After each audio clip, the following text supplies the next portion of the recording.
Emma had always cherished her 2-acre haven, a quiet plot at the edge of Willow Creek where wildflowers danced and her vegetable garden thrived. The creek, part of a legal easement, marked the boundary with her neighbor Lyle Grayson, a retired contractor with a penchant for control. Trouble brewed when Lyle decided the creek's west bank, squarely on Emma's deed, belonged to him. It started with a rusty chain-link fence. One Saturday, Emma found Lyle hammering posts into her side of the boundary, claiming an old survey gave him rights. "This land's mine," he growled, waving a crumpled paper. Emma, a paralegal by trade, wasn't fazed. She fetched her 2018 survey and easement deed, both notarized, and handed them over. "Lyle, this is my property. Move your fence." Lyle scoffed, his weathered face twisting. "We'll see who's right." He called the county sheriff, accusing Emma of trespassing. Deputy Clara Hensley arrived, her boots crunching on gravel. She studied Emma's documents, then turned to Lyle. "Sir, these are valid. The creek's shared and this land's hers. Take the posts down." Lyle muttered curses but complied, yanking the posts out under Clara's watchful eye. Emma hoped that was the end. It was. 2 weeks later, Emma woke to a nightmare. Her garden gate hung off its hinges, tomato plants were uprooted, and deep tire tracks scarred the creek bank. A handwritten note tucked under a rock read, "Stay off my land." Rage simmered, but Emma stayed calm. She called Clara, who documented the damage, and ordered 3 motion sensor cameras, each set to ping her phone with alerts. She also hired a surveyor, Maria Torres, who planted fluorescent stakes to reaffirm the boundary, each tagged with a warning, "Tampering is a felony." That night at 2:07 a.m., Emma's phone lit up. The camera feed showed Lyle in a dark hoodie prying stakes from the ground and tossing them into the creek. His pickup's license plate gleamed in the moonlight. Emma saved the footage and called Clara. By dawn, Clara and another deputy knocked on Lyle's door. Emma watched from her porch as Lyle, in a stained undershirt, denied everything. Clara held up a still from the camera, Lyle mid-stride, stake in hand. "Care to explain?" she asked. Lyle stammered, then clammed up. A search of his garage turned up Emma's stakes, a crowbar, and a can of red spray paint matching the vandalism on her no trespassing sign. Clara arrested him for criminal mischief and trespassing. At the station, Lyle's story unraveled further. He'd been feuding with multiple neighbors, claiming slivers of their land to expand his lot for a planned sale. The sheriff's office found forged survey maps in his truck, dated years after Emma's deed. Emma's lawyer, Rachel Kim, dug deeper. Lyle had bullied the local HOA into approving his boundary adjustments, citing fake documents. Rachel subpoenaed HOA records, revealing Lyle had siphoned $12,000 in dues for landscaping that never happened. The HOA, mortified, revoked Lyle's membership and backed Emma's case. In court, the camera footage was damning. Lyle's lawyer tried to spin it as a misunderstanding, but the jury wasn't swayed. Emma testified calmly, her voice steady as she described the garden she'd lost and the fear of Lyle's retaliation. Lyle was convicted of felony theft, criminal mischief, and trespassing. The judge sentenced him to 14 months in county jail, $8,000 in restitution to Emma, and $12,000 to the HOA. A no-contact order barred him from Emma's property for 7 years. As Lyle was led away, Emma met his glare with a nod, not triumph but closure. She fought with facts, not fury, and won. The HOA mailed Emma a $2,000 check from Lyle's seized assets to replant her garden. She built a raised bed where the tire tracks had been, sowing heirloom seeds that bloomed by summer. The creek sparkled again, free of Lyle's debris. Maria's stake stood untouched, a quiet testament to Emma's resolve. One evening, Clara stopped by with a coffee and a grin. "Lyle's land for sale," she said. "HOA's cleaning house." Emma smiled, imagining wildflowers where Lyle's schemes once grew. She and her dog Juniper walked the creek's edge, the sunset painting the water gold. The boundary was hers, not just on paper, but in the earth she'd reclaimed, one seed at a time. Emma thought the boundary dispute with Lyle Grayson was over. After Deputy Clara Hensley forced Lyle to remove his illegal fence from her creekside property, Emma hoped for peace on her 2-acre Willow Creek haven. Her garden flourished, and her dog Juniper bounded along the easement's edge. But Lyle, a grizzled ex-contractor with a vendetta, wasn't done. His parting glare had promised trouble, and trouble came swiftly. 2 weeks after the sheriff's visit, Emma woke to chaos. Her garden fence was shredded, wire snipped in jagged loops. Half her zucchini plants lay trampled, their leaves pulped into the dirt. A beehive she tended for years was toppled, frames splintered, honey oozing into the creek bank.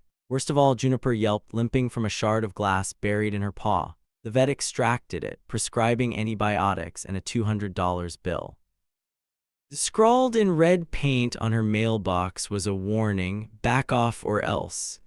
Emma's stomach churned not with fear but fury. Lyle had crossed a line. She called Clara, who photographed the damage and took the glass for prints, though she warned evidence was thin without witnesses. Emma, a paralegal with a knack for preparation, wasn't waiting for Lyle's next move.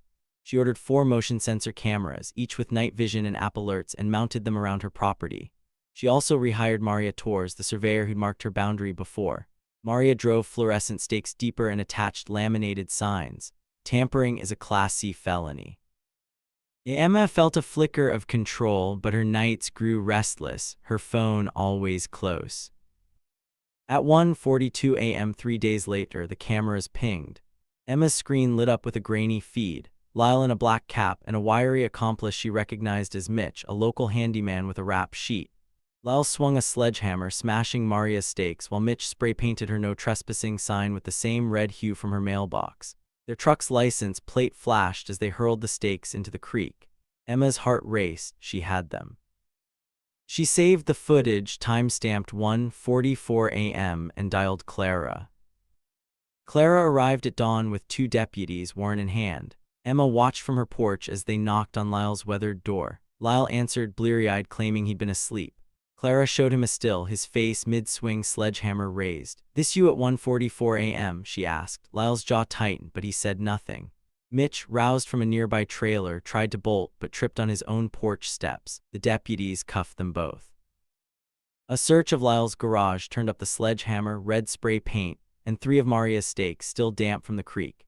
Mitch's truck held a crowbar and a half-empty gas can, matching burn marks near Emma's fence. Clara's report noted Lyle's history of property disputes. 2 other neighbors had complained of similar vandalism but lacked proof. Emma's cameras changed that. At the station, Mitch cracked, admitting Lyle paid him $200 to send a message. Lyle, facing felony charges, stayed silent, his lawyer already on speed dial.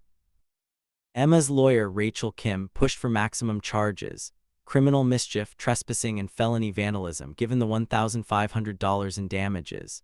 Rachel also uncovered Lyle's HOA ties. He bullied the board into ignoring his antics, claiming seniority. The HOA, fearing a lawsuit, cooperated, revealing Lyle's unpaid fines for prior violations. In court, Emma presented the footage, her voice steady as she described the ruined hive and Juniper's pain. The jury took 90 minutes to convict. Lyle got 18 months in jail, $2,500 in restitution to Emma, and a 5-year no-contact order. Mitch, a first-time felon, got 6 months and probation. The HOA sent Emma $1,000 from Lyle's seized tools to rebuild her hive. She repaired the fence and planted new zucchini, the garden blooming defiantly. Maria's stakes stood firm and the creek ran clear. Clara stopped by one evening, sharing a lemonade on Emma's porch. "Lyle's place is up for auction," she said. "Good riddance." Emma nodded, picturing wildflowers where Lyle's truck once parked. Juniper, fully healed, chased a butterfly through the grass. Emma smiled, her phone quiet at last. The cameras stayed up just in case, but the evidence they'd captured had done its job. Lyle's threats were silenced, and Emma's land was hers, rooted in law, guarded by truth, and alive with possibility. Emma's 2-acre plot along Willow Creek felt safe again. After Lyle Grayson's arrest for vandalizing her garden and beehives, caught on her motion sensor cameras, she'd reclaimed her land. The fluorescent stakes marking her boundary stood untouched, and her dog, Juniper, romped freely. But a nagging question lingered. How had Lyle, a disgraced ex-contractor, bullied the HOA into ignoring his illegal fence and vandalism? Emma, a paralegal with a sharp eye for discrepancies, sensed the answer lay in the HOA's murky finances. The trouble started months ago when Lyle tried to claim Emma's creekside easement, erecting a fence that Deputy Clara Hensley ordered removed. His later vandalism, smashed beehives, trampled plants, and a glass shard in Juniper's paw landed him in jail for 18 months with $2,500 in restitution. But Emma noticed the HOA's silence during the ordeal. No fines for Lyle, no support for her, despite their bylaws mandating action against property violations. When she spotted a $4,000 charge on her HOA statement for community fencing she'd never seen, her suspicions grew. Emma hired Rachel Kim, her lawyer from the vandalism case, to dig deeper. Rachel subpoenaed the HOA's financial records, focusing on the past 2 years when Lyle served as treasurer. The documents revealed a bombshell. Lyle had written checks totaling $38,000 for landscaping and infrastructure that didn't exist. A $4,000 cashier's check, signed by Lyle, funded the fence he'd planted on Emma's land. Another $15,000 went to consulting fees for Brenda Holt, the HOA secretary and Lyle's longtime ally, whose platinum blonde hair and sharp voice were unmistakable at board meetings. Rachel and Emma cross-referenced bank statements and found $10,000 of HOA funds deposited into Brenda's personal account, labeled Project Management. The HOA's reserve fund meant for emergencies was nearly drained. Emma's stomach churned. This wasn't just Lyle's vendetta, it was a scheme to fleece the community. She presented the evidence to Clara, who referred the case to Detective Sam Ruiz, a white-collar crime specialist. Ruiz seized Lyle's and Brenda's laptops, uncovering forged invoices, fake board minutes, and a digital stamp for approved expenses, all in Lyle's email. The HOA board, a mix of retirees and newcomers, was blindsided. At an emergency meeting, Emma and Rachel laid out the evidence: check stubs, bank transfers, and screenshots of Lyle's forged documents.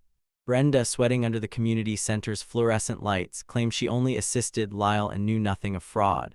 But when Ruiz showed her a bank statement with her signature on a $5,000 transfer, she crumbled. Facing felony theft charges, Brenda agreed to testify against Lyle, revealing he promised her a cut of the profits from selling annexed land, including Emma's. Lyle, still in jail, couldn't dodge the new charges. Ruiz charged him with embezzlement, conspiracy, and forgery, adding 3 years to his sentence if convicted. Brenda, as a first-time offender, faced 12 months and $20,000 in restitution to the HOA. The board, humiliated, voted to dissolve the current leadership and elect new officers. They also froze Lyle's assets, recovering $12,000 to refund misused dues. Emma received $1,500 to repair her garden, a small but symbolic win. In court, Emma testified about the toll of Lyle's schemes: her ruined beehives, Juniper's injury, and the betrayal of a community meant to protect its own. Brenda's testimony sealed Lyle's fate, detailing how he manipulated HOA funds to fuel his land grabs. The jury convicted him in 2 hours. Lyle's sentence extended to 4 years total, with $30,000 in restitution. Brenda got probation and community service, her reputation shattered. The HOA's new board mailed Emma a formal apology and invited her to join their oversight committee. She declined, preferring her garden to boardroom squabbles, but offered to consult on transparency policies. The creek bank bloomed with new wildflowers and her beehives hummed again. Clara dropped by one Sunday, sharing a coffee on Emma's porch. "Brenda's selling her place," she said, "moving to the city." Emma nodded, imagining the HOA's old guard fatting like weeds. Juniper chased a bee through the grass, her limp long gone. Emma sipped her coffee, the weight of the fight lifting. The HOA's fraud was uncovered not just by her cameras or Rachel's subpoenas, but by her refusal to let Lyle's greed win. Her land was hers, the community stronger for it, and the creek's gentle ripple promised quieter days ahead. Emma's 2-acre sanctuary along Willow Creek had weathered a storm. After Lyle Grayson's vandalism, smashed beehives, a trampled garden, and a glass shard in her dog Juniper's paw, her security cameras caught him red-handed. His arrest led to a bigger revelation. Lyle, with HOA Secretary Brenda Holt, had embezzled $38,000 in dues for fake projects, including an illegal fence on Emma's land. Now in a packed county courtroom, Emma awaited justice, her paralegal instincts sharp but her heart heavy from months of conflict. The courtroom buzzed with tension. Lyle, gaunt in an ill-fitting suit, sat beside his budget lawyer, his scowl fixed. Brenda, her platinum blonde hair pulled tight, fidgeted next to a high-priced attorney, her plea deal hanging on her testimony. Emma sat in the gallery, flanked by her lawyer Rachel Kim and Deputy Clara Hensley, who'd championed the case. The charges were severe: felony embezzlement, conspiracy, criminal mischief, and trespassing for Lyle, theft, and conspiracy for Brenda. The prosecutor, Elena Ortiz, a sharp-eyed veteran, laid out the case with precision. Ortiz began with Emma's camera footage projected on a screen. At 1:44 a.m., Lyle's sledgehammer shattered fluorescent stakes on Emma's property, his face unmistakable. Brenda appeared in a second clip, spray-painting Emma, no trespassing sign, her blonde hair glinting under moonlight. Gasps rippled through the jury. Ortiz then presented bank records: $15,000 in consulting fees to Brenda, $4,000 for Lyle's fence, and $19,000 in forged checks for non-existent landscaping, all siphoned from the HOA's reserves. Detective Sam Ruiz testified about Lyle's laptop, which held fake invoices and a digital approved stamp used to deceive the board. Brenda's testimony was the knockout blow. Under her plea deal, she faced probation if she spoke truthfully. Her voice trembled as she described Lyle's plan: annex Emma's creekside land for a lucrative sale using HOA funds to bankroll it. He said we'd split the profits, Brenda admitted, avoiding Lyle's glare. I handled the checks, he forged the rest. Lyle's lawyer tried to paint Brenda as the mastermind, but her detailed account, corroborated by emails, buried him. Emma testified last, her voice steady as she recounted the $1,500 in damages, Juniper's injury, and the betrayal of a community she'd trusted. Her eyes met Lyle. Once he looked away. The defense faltered. Lyle's lawyer claimed the vandalism was a misunderstanding and the fraud a clerical error, but the jury wasn't swayed. Brenda's attorney leaned on her cooperation, begging leniency. After 4 hours of deliberation, the foreman stood. We find the defendant, Lyle Grayson, guilty on all counts: embezzlement, conspiracy, criminal mischief, trespassing. The gallery exhaled. Brenda Holt, guilty of theft and conspiracy. Emma's shoulders relaxed, the weight of months lifting. The judge, a stern woman with silver hair, delivered sentencing.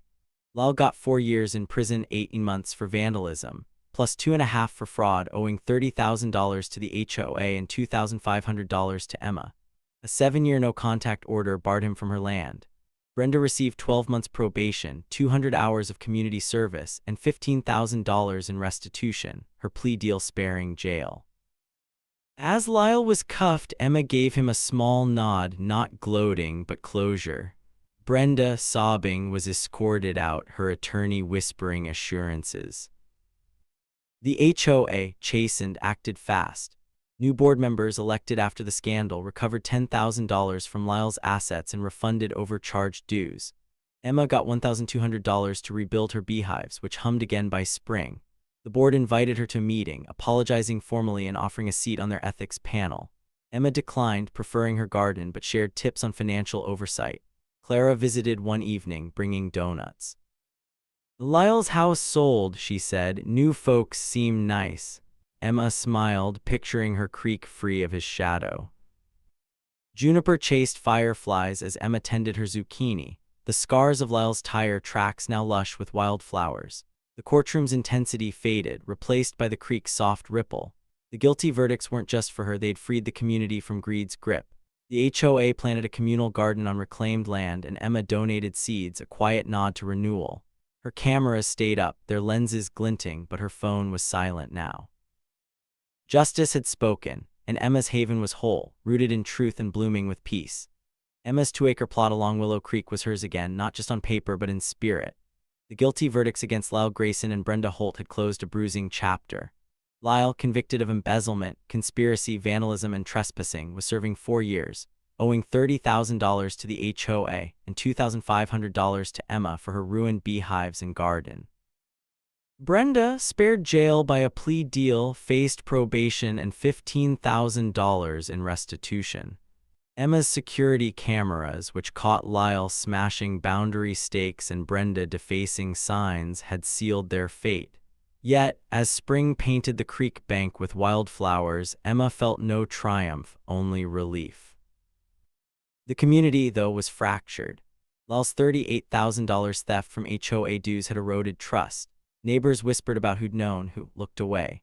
The old HOA board, complicit through inaction, had dissolved. New leaders led by Priya Sharma, a no-nonsense accountant, refunded $10,000 from Lyle's assets and slashed dues.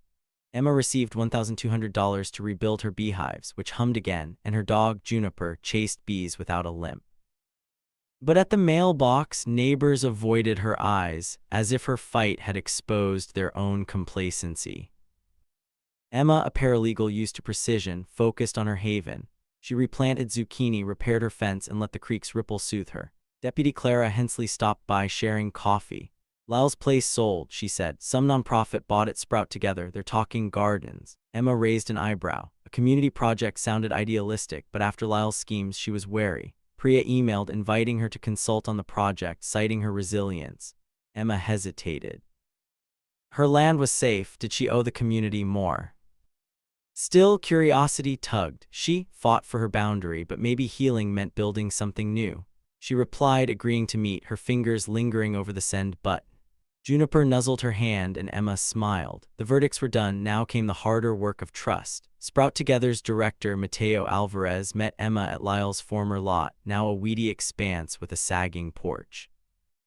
Mateo, a wiry ecologist with a warm grin, outlined their vision: a community garden with raised beds, pollinator patches, and a teaching space.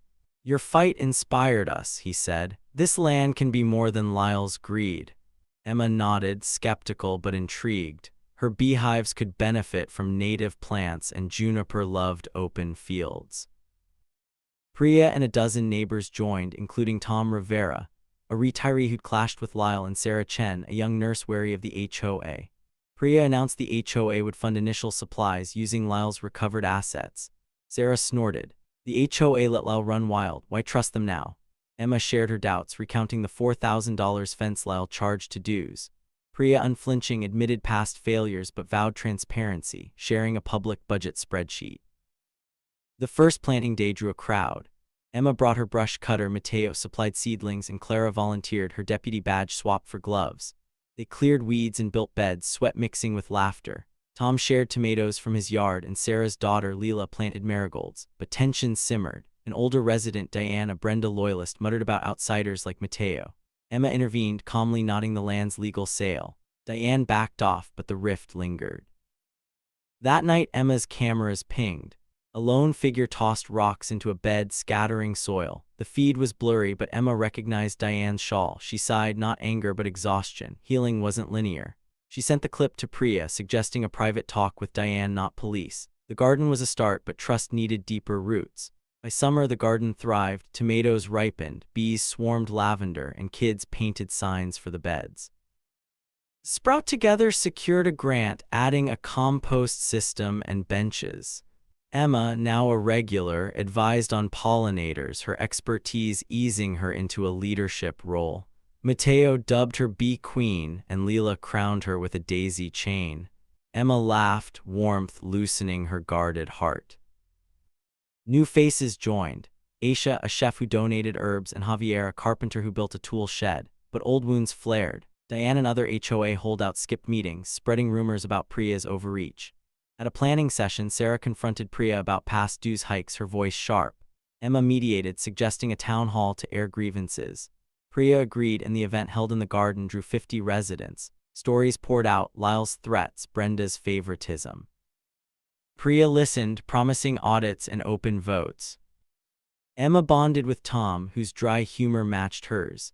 He'd lost a shed to Lyle's vandalism years ago, never reported. Didn't think anyone care, he said. Emma shared her own doubts, how she'd nearly walked away. Their talks over coffee by the creek grounded her. The garden wasn't just plants, it was people, flawed but trying. When Diane returned, quieter, and planted basil, Emma saw hope. Small steps, like stakes in soft earth.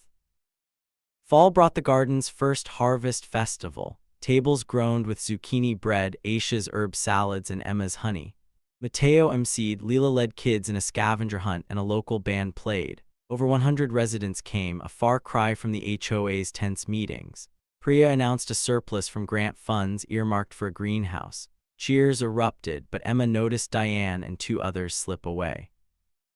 That night her cameras caught them again, Diane with two men slashing tomato vines. Emma's heart sank. She showed Matteo and Priya, who called a community meeting. Diane, cornered by the footage, confessed she feared the garden's success would erase her old influence. The crowd, instead of anger, offered restorative tasks. Diane would replant the vines, guided by Matteo. She agreed, tearful but relieved. Emma marveled at the shift. Punishment hadn't healed Lyle. Maybe compassion could heal Diane. The festival's glow lingered. Emma, once a loner, felt tethered to these people. Lyle's land, once a battleground, bore fruit for all. She toasted with Tom, her glass raised to second chances.